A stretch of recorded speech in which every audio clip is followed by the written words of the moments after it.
Oh, what a goofy coffee robot. But would you believe that this tin can is a god? Let me cook, I swear. I can't believe nobody's talked about this yet because the signs were so obvious. But honestly, I wouldn't blame you. Because unlike me, you probably have better things to do than to overthink some pixels. But seriously, there's only one character in the game that picked up on this and it's Yuan. But she can't do anything alone because Tin Master is hella strong. How strong, you ask? Well, even if she brings the entire police department, they don't stand a chance. That's right. Today, I will show you how Tin Master is so strong that even if Yuan brings the entire police department, they can't take him. Because quite frankly, he's a god.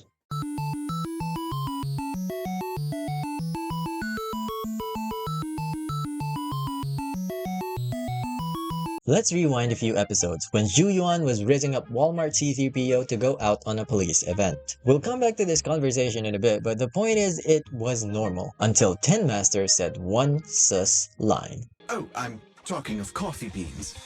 He said this as if there was something else that would come up to mind, and then it hit me. The stores in the street have one thing in common. They're all criminals. No, wait, think about it. The main characters have a video store as a front, but they are proxies. The W engine shop pretends that they're a toy shop, but they're an engine store. Okay, in Ooga Booga terms, this is literally a gun store disguised as a candy shop of sorts. Enzo's remodeling shop deals in car and device repair, but he also deals in Bangbu, which are often used in illegal proxy services. And the Godfinger Arcade is a place for escorts. And the evidence is not YouTube friendly, so you kinda have to trust me on this one, bud. Even the dog sells newspapers and magazines as a front. He sells gambling tickets, and gambling is obviously bad. Who am I kidding? I'm making content on a gacha game, motherfucker. Lastly, LP's Bardic Needle sells music as a front, but she also sells drive discs, which are equivalent to ammunition and explosives. Let's take a look at our illegal checklist. There is one last thing missing in this circle: illegal drugs. Now let's go back to the conversation but replace coffee with drugs, and then suddenly it makes sense. We'll be holding a seminar at the Lumina branch soon. Please come and join us if you have time. A public security event? Oh, how nostalgic. I participated in such an event years ago, you see. It was somewhat reminiscent of a coffee tasting event. I even had the chance to offer everyone present some freshly ground coffee, albeit it wasn't a top-shelf roast. With the earlier context, this would mean that there was once a time where he holds events to deal drugs even to public security, which is further proven by the next line. Oh, it's a shame public security's facilities now smell of air fresheners everywhere. No longer suitable places for enjoying coffee while freely conversing. What do you mean? Which means that the police is now acting like a goody two-shoes, that's why his product is no longer welcome. After which he said, Oh, I'm talking of coffee beans.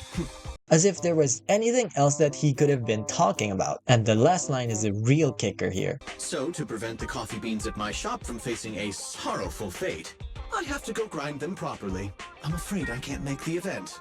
Now, if you'll excuse me. Of course, he doesn't want to deal with PubSec anymore for obvious reasons. To prove this, we must go to the first Tin Master's shop, and it's this one right here. Okay, wait, let me give you a little more context. Blazewood is poor, just look at it. Power lines running above clumsily, and if you go to Blazewood at night, you notice that half the electronics don't work. Water and electricity is a luxury in these places. So yes, this shower scene is in fact crucial to the plot. It shows that these are big shots to have that kind of thing going. In fact, that's exactly what gave away Tin Master's old location. In the lower section of Blazewood, there's an abandoned shop that looks like it had been seeing a lot of money in its old days. Just look at this. That's a whole ass vending machine. This place used to have electricity, and it even has a fire hydrant. If that doesn't scream rich, I don't know what the heck does. And it makes sense when you look at the name of the shop. Only a drug dealer would have had enough money to run this place. Oh, have I mentioned that this place is in the middle of the desert? Besides the bills, it's the perfect place to hide from the police. But something's cooking. Yuan is very perceptive. That's why she and Jingyi learned that the Bringer was onto something illegal. That's also why they know that the proxies are, well, proxies? It's only a matter of time before they find the conclusive evidence to go up against Tin Master. And you'd probably think he's just gonna die. I mean, look at him. But that's where you're wrong. Tin Master is no pushover. Violence is super common in illegal lines of work. So at the very least, he has a way to neutralize a group of armed soldiers. But with Xingyi on the team, you're thinking that this is still a one-sided fight. And you'd be right, but you're wrong. This is an uneven fight, but this is a landslide win for Tin Master. Dude, even if they bring in Jane Doe and Seth, heck, they could bring the entire police department and they would not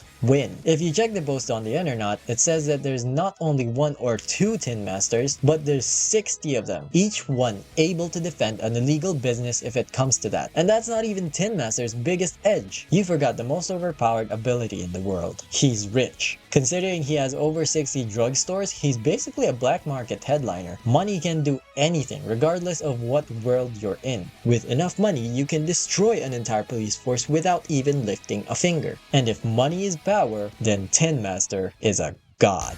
But hey, that's just a shitpost. A really elaborate shitpost.